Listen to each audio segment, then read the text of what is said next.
Hello everyone, welcome back to the Quick Tech tutorial. Today for this video of Quick Tech, I will be showing you how to log in OneDrive in the desktop. Now to begin the process, first of all open the Google browser on your PC and then click open a new tab.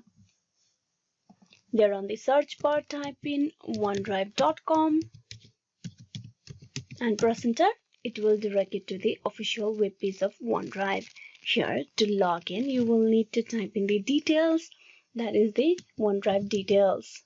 Then click on next, type in the password, click on sign in, and with that you will be logged in into the account of yours. So this is how you can log in into the OneDrive account of yours in the desktop. Hope this video was useful. Please like and subscribe the Quick Tech tutorial. Thank you.